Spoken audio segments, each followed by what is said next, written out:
How's it going, guys? Welcome back to another episode of Searching the Strandline. Today I'm on the east coast of Essex on Mersea Island, so let's take a walk along that strandline and see what we can find. My name's Adam and welcome to Naturescope.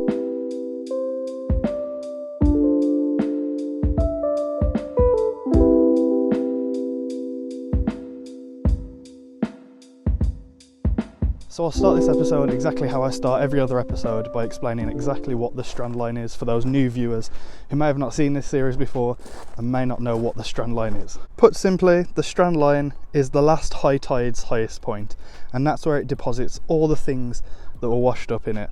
So you can see today that the tide is really low. It's currently low tide here about 10 AM at Mersea. So high tide last night or early hours of this morning would have been about here, and that's where it deposited all the seaweed and all the driftwood and all its shells and all that sort of stuff. But you get some really interesting stuff wash up in there. You can see it's thick with seaweed this time. Sometimes as well, you may also notice that there's 2 strand lines or 3 strand lines, and that's just simply that on the tide before last, that was the highest mark, and then last tide this was the highest mark. So there was about a half a metre gap between the high tides. So obviously the tide didn't go up there to push the stuff all the way back to the top again. So they've had some quite high tides here on Mersea. As you can see, that's sort of near the sandy bit. So yeah, we've got a huge stretch of beach to cover today. We're going all the way down there and beyond, so we should find some interesting stuff.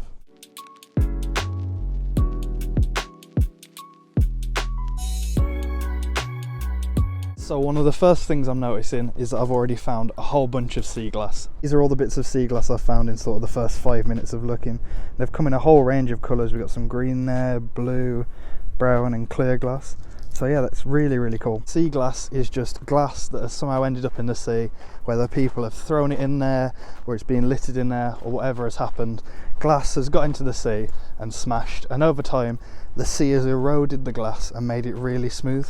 So if we look at this piece, for example, even though it has sharp edges, it's actually really kind of blunt, and this has sort of been smoothed off over the months, weeks, years, however long it's been in the sea.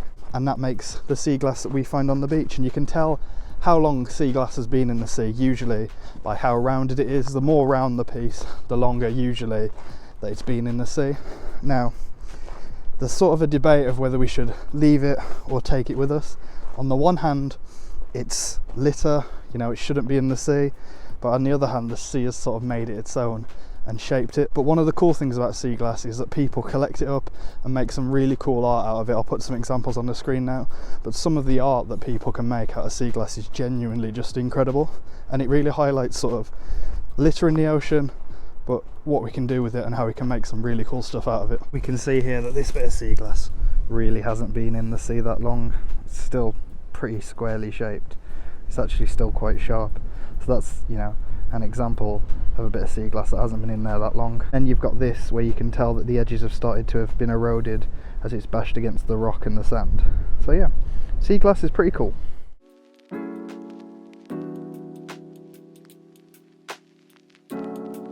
Now there's one very specific reason that I came to a very windy Mersea today to do this Searching the Strandline, and anyone who's ever been to Mersea or maybe lives on Mersea will know exactly what it is, and that's because there are oyster shells scattered absolutely everywhere throughout the beach, not just on the Strandline, but literally everywhere. Here on the island of Mersea, oysters are ingrained into their culture. They're one of the largest exporters in the UK of native oysters, and they go and get exported around the world and sold around the world. Even the local football team is called Oyster Football Club, so it's really ingrained within the community. Now there's 2 species of oysters that you'll find in the UK, or 2 main ones at least, and they're the native European oyster and the Pacific oyster, and they're actually quite difficult to tell apart when you're just looking at them. Usually the Pacific oyster is more long and the native oyster is more of a rounded shape. And that's if you find a perfect example, but obviously with how the sea weathers things and how things grow, you'll never ever find a perfect example. So really, just looking at the shells, it's quite difficult to tell unless you're an expert exactly what species it is. Here I've got an example, or at least what I think is an example of each oyster. So we can see here what I think is the native oyster, which is a lot more round, a lot more smoother on the edges. And here I think we've got the Pacific oyster, which is a lot longer, more elongated and less wide. and a bit more bumpy and a bit more sort of rough around the edges.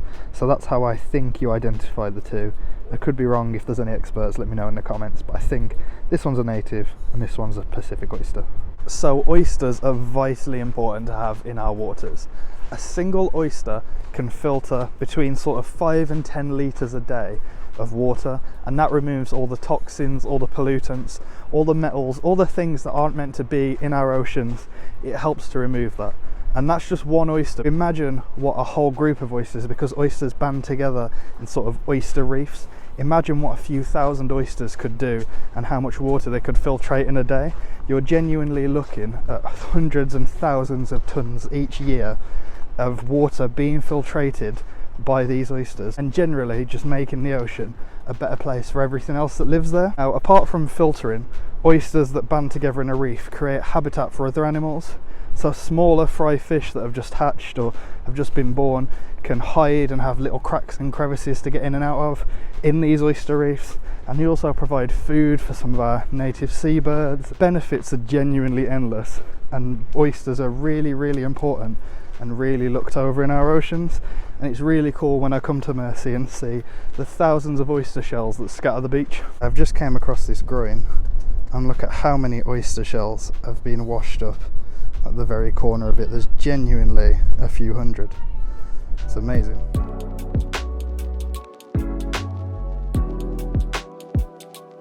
I think now will be a good time to announce our new series, Bite-Size Beachcombing.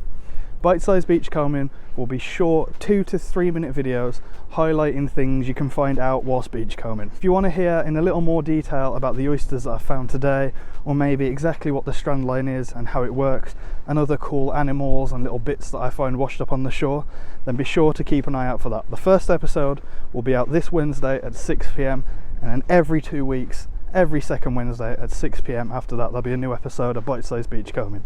So subscribe to Naturescope to not miss that. And if you like these videos, I can assure you, you'll love Bite-Size Beachcombing.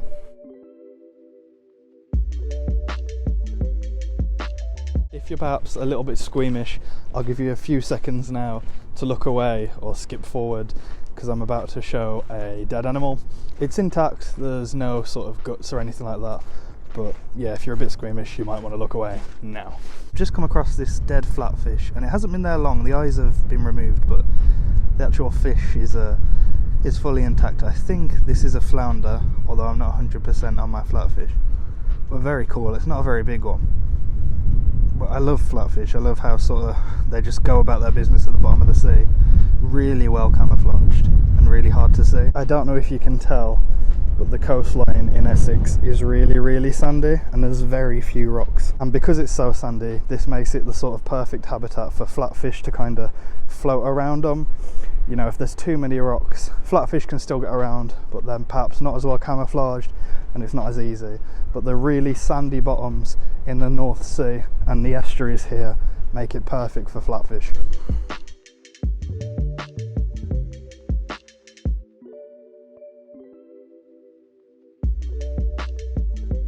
So you may notice some seaweed that have these air bladders, and they're still full of air even after being washed up. But most of the seaweed here has them, those little sort of balls that you can see everywhere. So these little air balls are usually called air bladders, and it's worth noting that not all seaweed have them, but the seaweed that do I find really incredible, because they have a few different purposes. The main purpose of them is for when the tide comes in. Now usually seaweed will be anchored down onto a rock or the seabed or whatever it is, so that it can stay in one place, and it really takes a hard tide or strong wind or someone literally coming and pulling it off to move the seaweed. Seaweed are obviously plants, so they still photosynthesize in the way that a tree would, in the way that the daffodils in your garden would. They still take in carbon dioxide, CO2, and release oxygen. Now understandably, when the tide's in, normal seaweed may not be able to float that easily, so it'll be stuck to the ground, which means it can't get close to that sunlight which is penetrating the surface of the water, and therefore can't photosynthesize. But what these little air bladders do is they allow the seaweed to float as they get covered in more and more water as the tide comes in, which gets them closer to the surface, and then of course closer to the light. So that means that even when the tide's in or out, the seaweed can continue to photosynthesize. You take a look at this seaweed, it really is firm and it's really hard to pop them.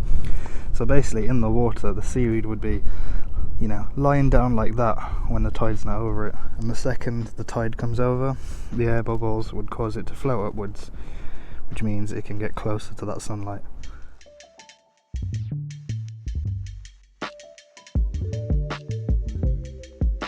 Well guys, I'm now reaching the end of the beach at Mersea. I've walked the full length of the west side of the island, done over 10,000 steps in just over 2 hours, so I think that's pretty good going. If you enjoyed the video, leave us a like, it really helps us out. Subscribe to Naturescope to not miss our new series, Bite-Size Beachcombing, but any more videos that we'll do in the future. I'm going to try and release a few more Searching the Strandline videos over the course of 2023. Leave a comment if you've been out beachcombing recently. What's the coolest thing you found? I know we didn't find too much cool stuff here today, but there was still a lot that I could talk about and a lot I could explain. Once again, thanks so much for watching the video, and I'll see you all next time. Cheers, take care.